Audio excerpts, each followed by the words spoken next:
Philippine Information Agency, Kapihan na Zamboanga. Sharing with you timely, accurate, and relevant information regarding government programs, projects, and activities. Catch us every Thursday at 4 p.m. on e-media. Buenos dias, Zamboanga! Welcome sa PIA Kapihan na Zamboanga sa SM City Mindpro. Hatid sa inyo ng Philippine Information Agency, SM City Mindpro, MCTV, and e-media. Mapapanood po ninyo ng live ang ating programa via PIA Western Mindanao Facebook page and other government agencies' Facebook pages including PRO9 and also sa Northern News Flash, One TV Philippines, J Channel, and Pagadian Media. Also at ISA TV Channel 17, PCH Cable TV, and via cable televisions here in Zamboanga City at MCTV and e-media. Welcome po muli sa ating programa. Ang Kapihan na Zamboanga will discuss important topics that will help you make more informed decisions wherever you are. Kaya po ngayon sa ating programa, sa ating episode po, we are very happy to welcome po ang ating panauhin ngayon who will give us an update po tungkol sa pag-address ng ating system losses and other programs po ng Zamboanga City Electric Cooperative. We welcome with us today the General Manager po ng ZAMCELCO. We have Ganymede True. Maayong buntag po. Magandang umaga. Maayong buntag and good day, Miss Ira. Maayong adlaw po sa inyo. And of course, we also have the Chief Management Officer. We have Attorney Romel Agan. Buenos dias. Assalamualaikum to our brother Muslims. Sa akong mga kaliwat nilyong kilat, daguhoy og lapu-lapu, maayong adlaw sa tanan. Thank you for having us. Yes, and of course, we are very happy din po to have you here with us sa ating program. Again po, we welcome from the Zamboanga City Electric Cooperative. And with that, like I mentioned, pag-uusapan po natin ang different programs po na ginagawa po ng ZAMCELCO. And for my first question po, we would like to know yung ating current status po ng ZAMCELCO's campaign against power pilferage in Zamboanga City. Well, the issue on systems loss and pilferage continues to be a challenge as we speak.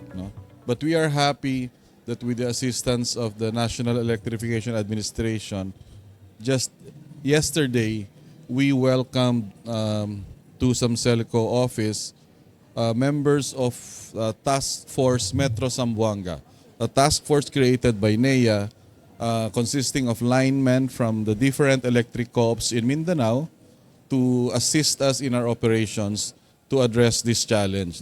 So as of last night, if I'm not mistaken, we received 34 linemen who will be staying in Zamboanga to assist us in our operations. And as we speak at the moment, this is the first day of the operations of the task force. They are now in the area working together with linemen from ZAMCELCO, addressing one of the feeders with the highest systems loss.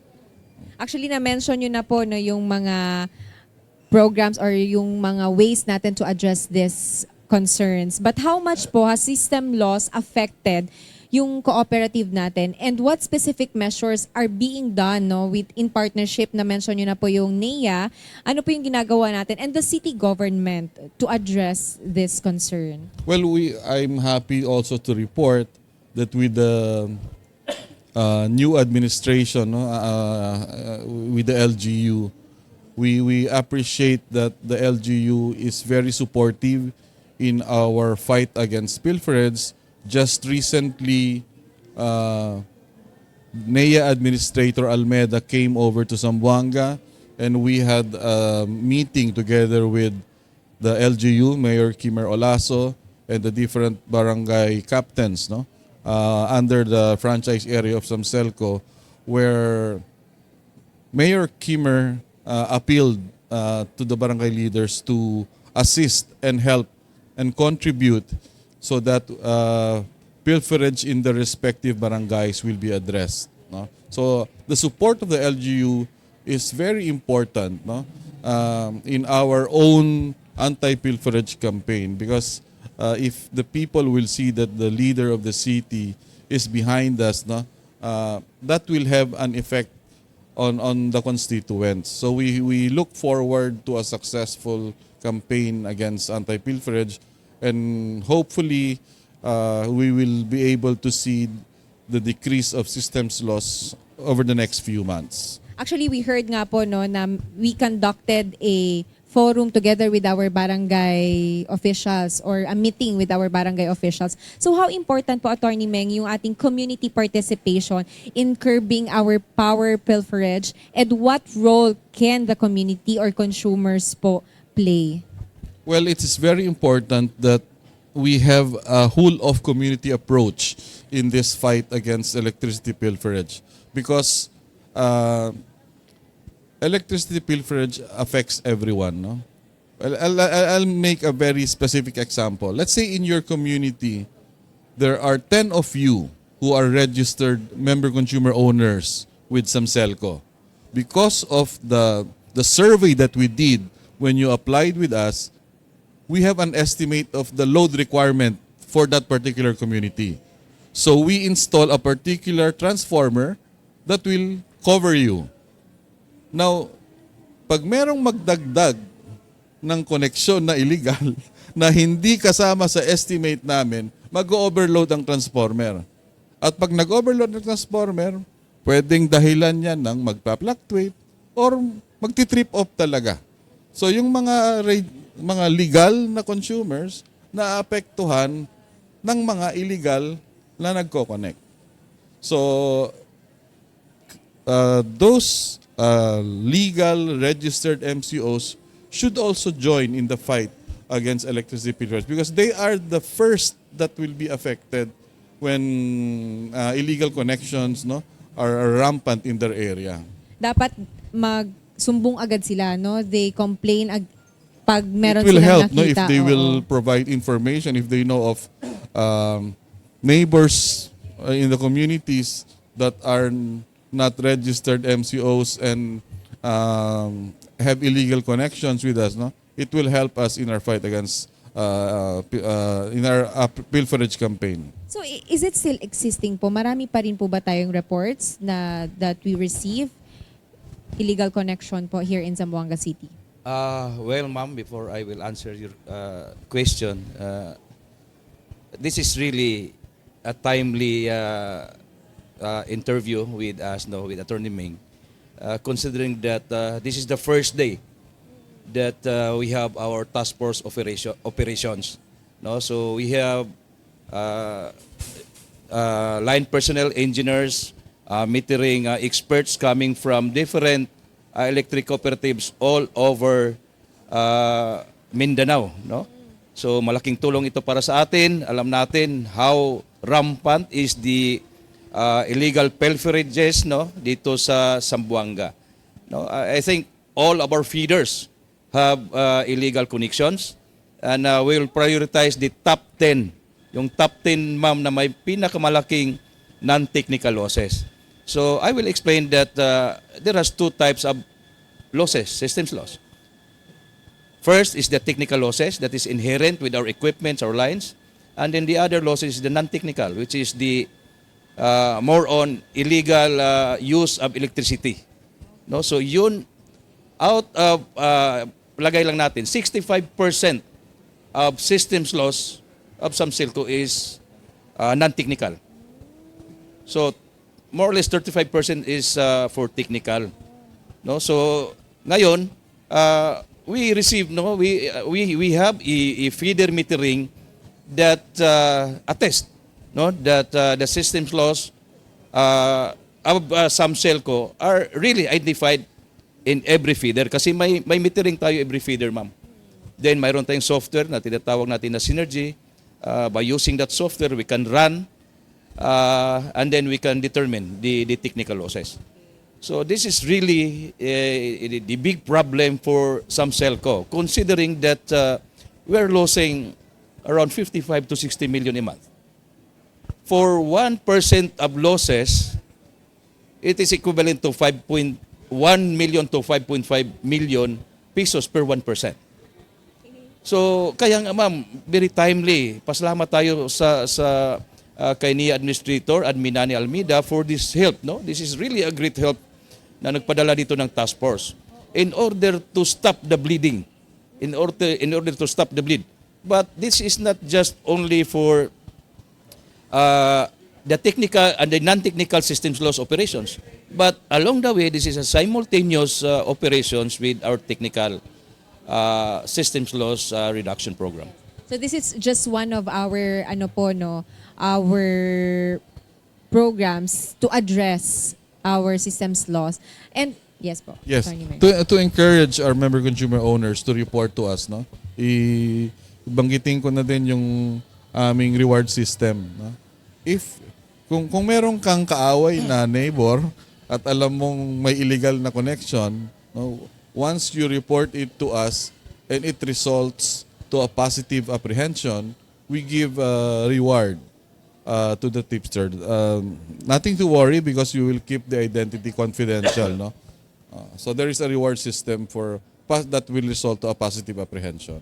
So magandang programa din po yan, no, to address para mas ma-encourage nga yung ating mga households, yung mga communities to help nga yung pag-report ng ating mga illegal connections. You mentioned about ito is one of biggest concern natin nga yung system loss, yung illegal connections. So what penalties po or actions are being taken against individuals or groups po ba or community caught stealing electricity? Well, may batas, no, that penalizes electricity theft, no? So there is civil and criminal penalties, no? Pwede kang makulong. Actually, we are proud that I think in the entire Mindanao, no? Meron na kaming 2 convictions for electricity theft, no? And the fight continues, no? We have several cases pending in the courts and in the fiscal's office. Ang mabigat din dito, aside from yung kulong, meron pang civil yung penalty. Under the law, we are allowed to bill backwards as long as 60 months, 5 years. So pag nahuli ka ngayon, we can impose a penalty that will go back 5 years. May mga napipirmahan kami ni GM na tinatawag naming notice of disconnection and apprehension, umaabot ng milyon-milyon, no? So, mabigat ang kaso. So, if we appeal to our constituents, no, to help the cooperative by itigil na yung pagnanakaw ng kuryente. Because at the end of the day, sila rin po talaga yung may hirapan with all these penalties and yung sanctions, no? Aside from the fact that sometimes illegal connections are dangerous, no, unsafe. Yes. Baka magka-disgrasya pa, magkasunog. Isa rin cause, yes, sa incident po, no? Yes po. Kasama natin, ma'am, dito sa programa natin ngayon, to make it clear, no, to those who are now having an illegal connections that we will have an amnesty program. No? So, kasi sa totoo lang, ma'am, from the very start that we created the Energy Recovery Team or the ERT, nasa, I think, mga 800 million na ang collectibles, ang total collectibles. Then we just received payments of around 200 million. So, nakita namin na yung mga nag-illegal na mga bahay-bahay, they are just a victim. No? Kaya nga, ini-encourage namin, ma'am, that we will convert those illegal connections, illegal use of electricity into illegal member of the co-op. No? So, kaya nga dito, yung programa namin with task force, their job is not to apprehend. So, they will have to help ZAMCELCO to check, verify, and validate this entire system of ZAMCELCO, including our meter reading, billing, and collections, the database itself. Then sa field naman, yung mga experts nila na pinadala dito, check nila lahat ng metering, both sa mga residentials, customers, and industrial, commercial customers. If ever they will find parang mali yung mga wirings, then outright we will correct, no? Ayusin namin ang lahat ng mga wirings that put into a reductions of systems loss. Yung illegal connection po ba is one also of the reasons why nagkakaroon po tayo ng mga unscheduled sudden power outage? Yun na nga, isang reason din yan, no? Kasi nga, nung example ko na pag nag-overload ng transformer, nagtitrip off. No? And one of the programs that we are doing now to encourage, we realize that for informal settlers, the indigents, medyo mabigat, no? There are fees involved na medyo mabigat sa bulsa nila to apply for a legal connection. On the part of ZAMCELCO, and as suggested to us by NEA Admin Almeda, we will try to minimize to the bare minimum ang ibabayad sa ZAMCELCO. We will be waiving yung energy deposit. We will take charge. We will handle. Ang mabigat dito yung pagpirma ng PEE, Professional Electrical Engineer. Electrical plan. Yung electrical plan na may approve, when you pay that to a professional, it costs on the average 1,500. So that cost, we will try to shoulder para yung mag-a-apply, hindi na ang babayaran niya yung babayaran niya na lang, membership na lang. 5 pesos. At saka yung ID. Yun na lang. So, we're trying to remove the obstacles for them to be able to apply for a legal membership. Ongoing na po ba yung program na yan? Yes, we just had that approved by the board, and on the part of the LGU, we are requesting the LGU kung ano yung mga fees na pwede rin nilang i-waive for the indigents, no? Para hindi na mabigat sa bulsa mag-apply for a legal connection. Yes, ma'am, no. Balikan lang kita doon sa tanong mo kung isa ba yan sa dahilan na may burnout. Yes, totoo. Dahil most of the illegal connections are underground. Every time na may heavy rains like kami ni Atty. Ming, before we come over here, kasama galing kami doon sa task force, no? Biglang umulan, napakalakas. So dahil sa mga illegal connections sa underground, ma'am, yung ibang mga connections, yung wirings, hindi masyadong maganda, unsafe, hindi masyadong tama yung pagkagawa din, even illegal, that causes short circuit. Kasi may flood kaagad dito sa atin, no? So pag bumabaha, may tubig, mag-short circuit yung connections, then it will create even fire. Then brownouts. Medyo madagdagan ang damage ni ZAMCELCO, not only for the losses of energy that they consume illegally, but karamihan mag-overload yung transformer namin at masunog, mabasted. No? So ngayon ma'am, sa task force natin, sa programang ito, kung saang feeder kami nagtrabaho, kasama na doon yung one-stop shop. Yung sinasabi ni Atty. Ming kanina na wini-weave namin sa ZAMCELCO yung mga fees, except membership, 5 pesos lang yan, ID, yun na lang. No? So kami mismo, nag-hire kami o professional electrical engineer to sign their electrical plan. No? Para ba matulungan, para lang so that we can help them na bumalik. Instead na mag-illegal, gawin nating legal. Okay, that's actually good news no sa lahat po ng ating mga consumers and residents in Zamboanga City for them to be able to afford nga no yung ating electricity here in Zamboanga or in their households. And you mentioned about membership yung ating mga consumers. Ito po taon-taon we are conducting our annual General Membership Assembly. So kumustahin po natin yung ating naging assembly and how did it help po no yung mga highlights natin doon? How did it help po in addressing yung etong mga concerns ng communities natin? Well, we are happy to report that we had one of the most successful AGMA this year. We reached, lumampas pa kami, no? Doon sa required 5% na attendance under NEA KPS and very orderly compared to the previous year. We had the usual as required by our bylaws, the usual reports on the operations of the cooperative for the previous year. We were able to bring out we had entertainment that we brought from Manila. Last year they were here, but because of the incident, hindi na nakalabas yung performer last year. So everyone was happy. The usual raffle prices, no? Standard naman yan every year. Masaya kami. For others, no, who were expecting a similar experience like last year, medyo boring daw yung AGMA ngayon. But happy kami, kahit na boring siya, successful siya, and orderly. We would like to know, ano po yung mga highlights, yung mga major po na na-address natin, may resolutions ba tayo na na-approve during the assembly? Well, as required by our bylaws, no, kami ni GM, we give the regular institutional, financial, the results of operation of the co-op. We presented it, but there was no major resolution passed during the AGMA. Yung reporting lang as required by the bylaws.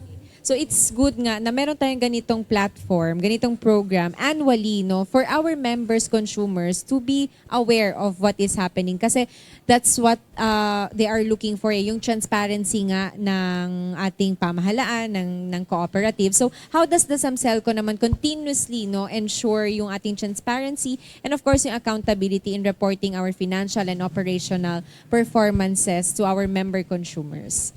Well, as required, no, the audited financial statements, no, it was presented during the AGMA and it was included in our souvenir program, which was distributed to all the member consumer owners. No? Required yan na dapat nandun yung audited FS showing the results of operations for the previous year. We also try to regularly update our MCOs through our several SOCMED platforms. No? We have our regular FB page, meron kami niyan. And we are trying to revive or recently started again with a regular weekly program in one of the radio stations to be able to disseminate information on a regular basis to our MCOs. Kasi before we have a radio program nga po sa ZAMCELCO.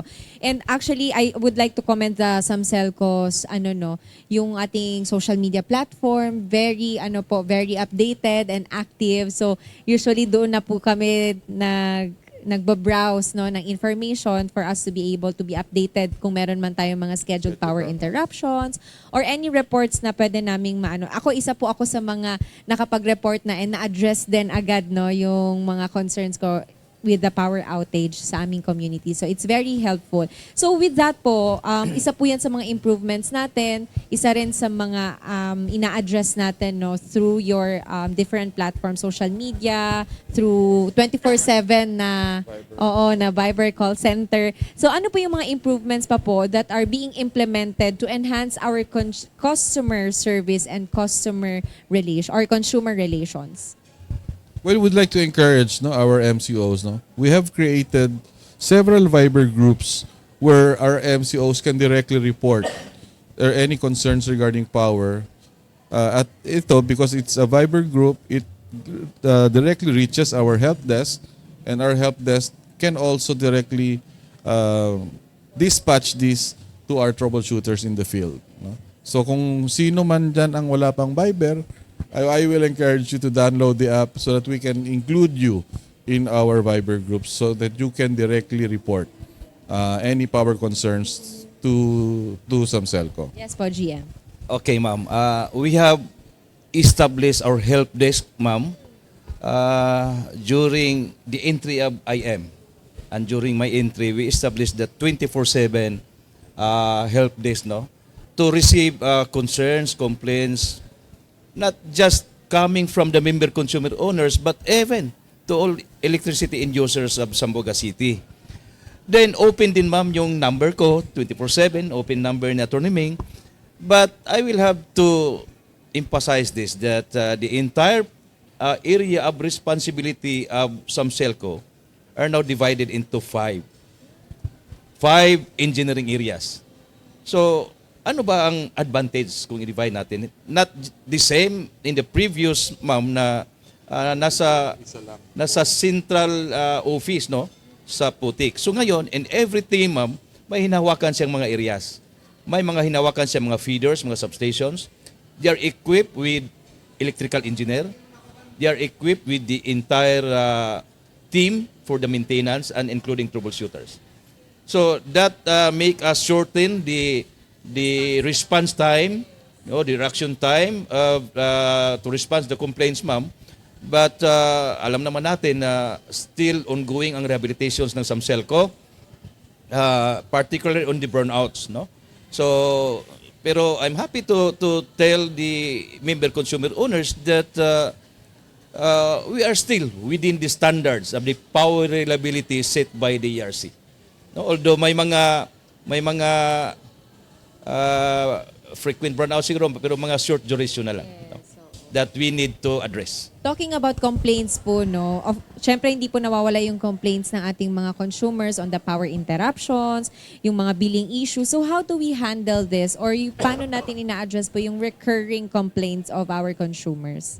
Well, we just really have to reach out and continue yung education ng ating MCOs. Just like recently, I think it was Sunday, na merong power interruption. 6 a.m. to 6 p.m. And that power interruption was caused by maintenance work done by NGCP.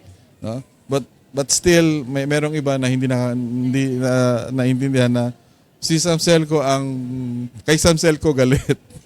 No, but we had no control over that. No? So we just have to explain, continue to educate our member consumer owners that when the highway of the electricity is closed, there is nothing we can do because NGCP they have to do their regular maintenance work. So, yes po. Dagdagan ko lang, ma'am, para malaman ng ating mga member consumers. NGCP is the system operator. So, they are now managing the transmission grid. So, galing sa mga power supplier, mga generations, kung saan kami nakakontrata, kung saan kami bumibili ng power supply, doon dumadaan sa power transmission grid managed by NGCP. So kung si ZAMCELCO, when it comes to distribution lines, may sariling maintenance schedule, maintenance activity, ganun din si NGCP. May mga maintenance activity din sila, where in fact, kung yung na-experience natin last Sunday, 6 to 6.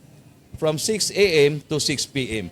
Sayang ang panahon, ma'am, na may interruptions. That's why we have also our ride-on activities para doon sa mga maintenance activities namin. So gusto ko lang emphasize na kung si NGCP ang may interruptions, hindi yan kay ZAMCELCO. That's why we have to make them understand nga yung role ng NGCP and yung role ng ZAMCELCO. Yan, Yes, yung the different players in the electricity market, no, yung si supplier, Genco, si NGCP transmission, and ZAMCELCO distribution. And then actually, we had a talk din together with NGCP, and isa din talaga sa mga challenge is our area because apparently daw po sa Mindanao, nasa dulo tayo ng grid. Yeah. So kaya medyo napapadalas yung ating maintenance dahil nga nasa dulo tayo, and then napapalibutan po tayo ng dagat. So medyo challenging yon sa part po ng Zamboanga City and even going to the Barm area, no, Basulta. So medyo challenging daw po according to the NGCP. So yun lang po siguro na dapat nating ma-clarify. And that is what ZAMCELCO is doing now through their Facebook pages, no? Yung Facebook page natin, we are currently informing. So kapag meron naman po tayong mga power interruptions or outages, ay nai-inform naman po agad. May time para ahead of time makapag-prepare din po yung ating mga consumers, residents, kung ano po yung mga gagawin nila during that power interruption. We have to post a notice of any scheduled power interruption 3 days before so that our MCOs can prepare. Yeah. Kapag may cancellation din po, nagpo-post din tayo. Napopostpone, Oh, yes. update naman sa FB. Yes, ma'am. We are not just posting our advisories to our FB page, but even sa mga programa namin sa radio, sa airtime, sa kung saan kami naka-engage ng kontrata, sinasabi namin yan. Then even to our group Vibers, no? Kasi may mga group Vibers kami with the consumers and even with the city officials. Mayroon kami mga group Vibers dyan at pinaalam namin yung mga schedule interruptions. No, mandated yan naman under the law, under the distribution code that we'll have to inform our member consumer owners. We will provide advisories at least 3 days before the scheduled interruptions. That's good to hear po. Yes po. Yes, idadagdag ko lang, no? We have an ongoing lined up activities for the next 6 months to 1 year to jumpstart, no, the pag-aayos ng mga linya, pag-aayos ng serbisyo. I'm proud to report that Crown Investment advanced for the electric co-op. No, meron kaming in-advance na 310 million worth in projects, and dahan-dahan dumadating na yung mga binibili. I'm proud to report that just recently we received the first batch of new service vehicles that will be used by our personnel in attending to our member consumer owners, mga troubleshooters. No? That with six units of a total of 29 new vehicles that we can use in providing service to our member consumer owners. We need as much as possible po, no? Kasi imagine we have 98 barangays. Actually, in 90 lang kami. 90 lang. We're serving of the 98 barangays of Zamboanga, we are currently serving only 90. The 4 barangays in the East Coast boundary is being serviced by Zamceco 2, and 4 island barangays are winave namin for other independent suppliers. NPC's pag. Hindi, NPC's pag, ato pa.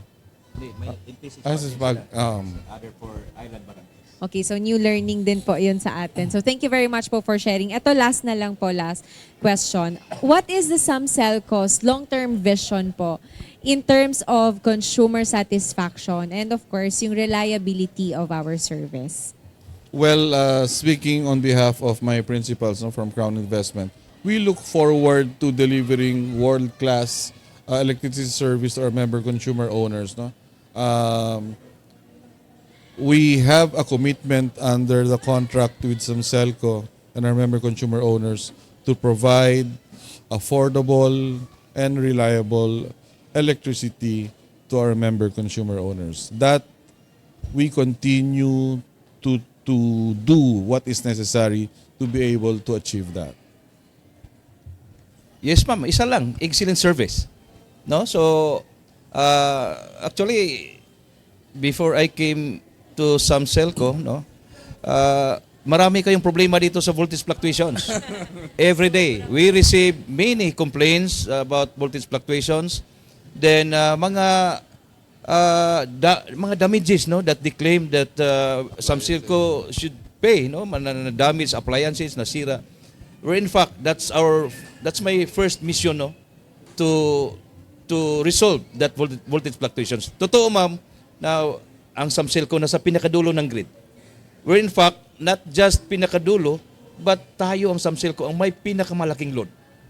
We are the second largest electric cooperative in Mindanao. Second sa Socotecoto, which is in General Santos. Tayo ang pangalawa. So, kung baga, ito yung linya, tayo pang nasa dulo, pinakamalaki mabigat, kaya nga mag-drop. So, na-resolve natin yan together with NGCP.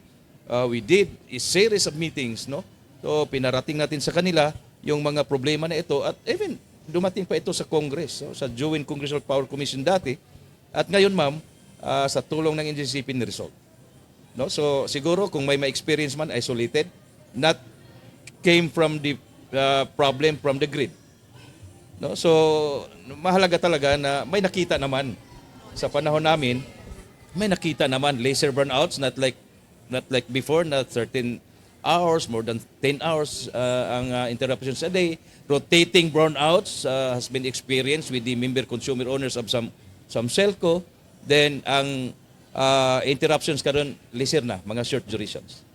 Except scheduled interruptions.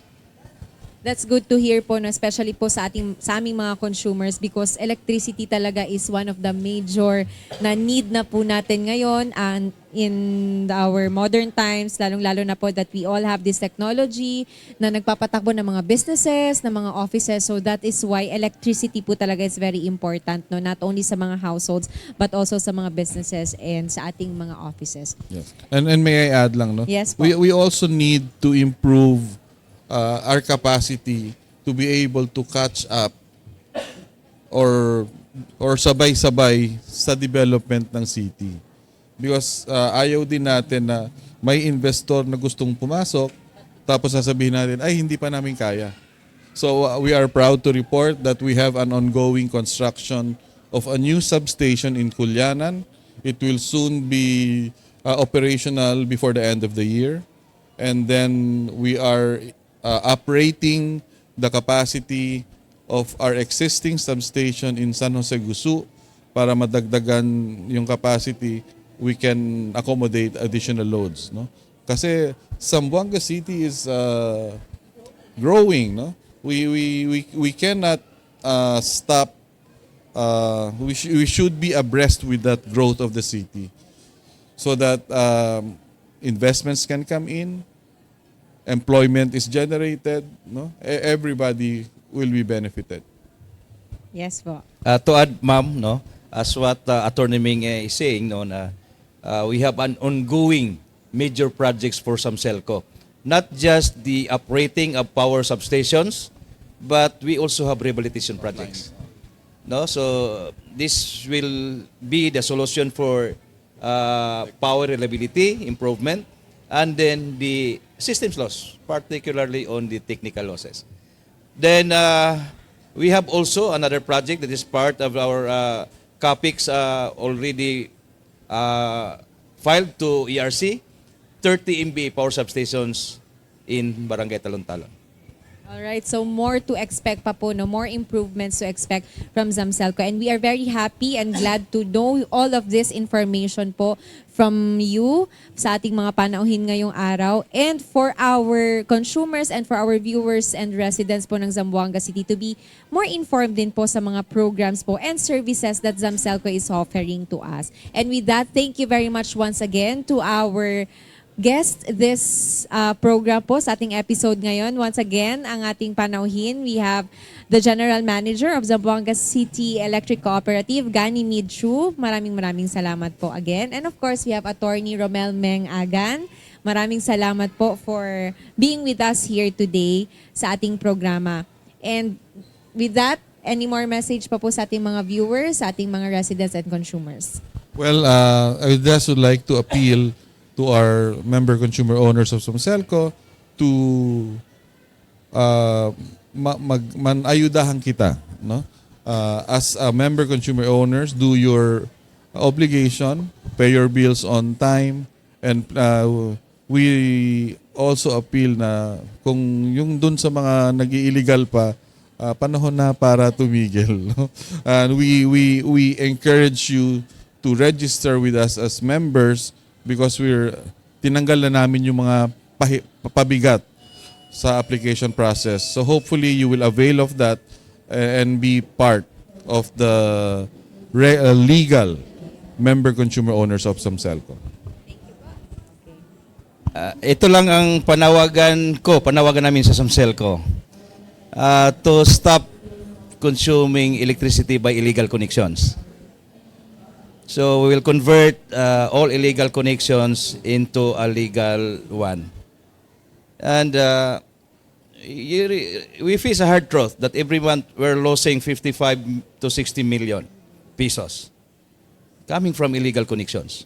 No? So therefore, siguro, we will invite those who are falling into illegal users now of electricity, ma'am, to return to the legal for. No? So we really need to legalize their connections. No? So they will settle, no, for the sake, particularly for the safety. No? So Yes. we will protect the many who paid their bills faithfully, ma'am. No? And help to those who needs matawag nating ibalik natin. No, we will align. So the door of ZAMCELCO is always open for those illegal to return to legal one. No? So this is just for safety and fairness. Kasi mahirap, ma'am, na kayo ang hindi nag-illegal, kasama kayo sa nagbayad Tama. ng mga ninakaw ng kuryente. Because based on the ERC cap, we are passing through the consumers the 8.25% of systems loss. No, so siguro ma'am, yung mga nag-illegal ngayon, please, this ends now. And then we'll make the illegal electricity end users into a legal member of the cooperative. So maraming salamat po. Thank you very much po ulit sa ating message no and appeal sa public. Guys, we'd like to ask the assistance of PIA Yes. to help us in disseminating Information. this information to your wide reach of audience. No? Malaking tulong na rin sa amin yan. So, on behalf of Crown and ZAMCELCO, we'd like really to thank you for this opportunity na binigay nyo sa amin, mapaabot namin sa MCOs and even non-MCOs na ano ang nangyayari sa ZAMCELCO and our appeal on the fight against electricity pilferage. Thank you very much po. Once again po sa ating mga panauhin, we would like to thank po from Zamboanga City Electric Cooperative, Attorney Romel Agan, Chief Management Officer, and of course, the General Manager Gani Michu. Maraming salamat po. Nawa po'y marami tayong nakuhang mahalagang impormasyon ngayon sa ating programa. And of course, please follow po yung Facebook page ng ZAMCELCO para po manatili tayong updated, no? And also, you can report immediately if you have concerns po sa inyong area. Maraming salamat po muli sa lahat nating mga viewers. Isa na po dito yung ating mga Barangay Information Officers Network. Maraming salamat po. And of course, thank you to our following sponsors. We have Dunkin, Penguin, Karimadon, and Camiseta, all available here at SM City Mindpro. And muli po, gusto nating i-congratulate yung SM City Mindpro for winning the Mall of the Year Award 2025. Congratulations po mula sa inyong PIA family. And once again, mula po no sa ating sa buong PIA po, congratulations. And makikita pa po tayo sa mga susunod pa po nating programa ng PIA Kapihan na Zamboanga sa SM City Mindpro sa ngalan pong muli ng PIA Director General Catherine Chloe De Castro and PIA Regional Director Miss Noemi Adaga. Ito si Myra Espinosa. Muchísimas gracias. Serbisyo ng gobyerno, nasa kamay mo na. Narito ang Serbisyo Hub, accessible na sa eGov.ph app. Tulong pinansyal, legal, medikal, at iba pang serbisyo ng gobyerno? Andito lahat yan sa Serbisyo Hub. Dahil lang gusto ng Pangulo, mas mabilis na aksyon sa pangangailangan mo. Kaya kung kailangan mo ng tulong, dito ka na sa eGov.ph Serbisyo Hub. Mag-download na ng eGov.ph app at mag-register para ma-access ang Serbisyo Hub. I-click ang Serbisyo Hub banner sa loob ng eGov.ph app. I-upload ang inyong requirements at sundan ang instructions sa screen para makakuha ng appointment. Ganun lang kabilis! Serbisyo ng gobyerno, mas pinadali para sa'yo! Philippine Information Agency, Kapihan na Zamboanga. Sharing with you timely, accurate, and relevant information regarding government programs, projects, and activities. Catch us every Thursday at 4 p.m. on eMedia.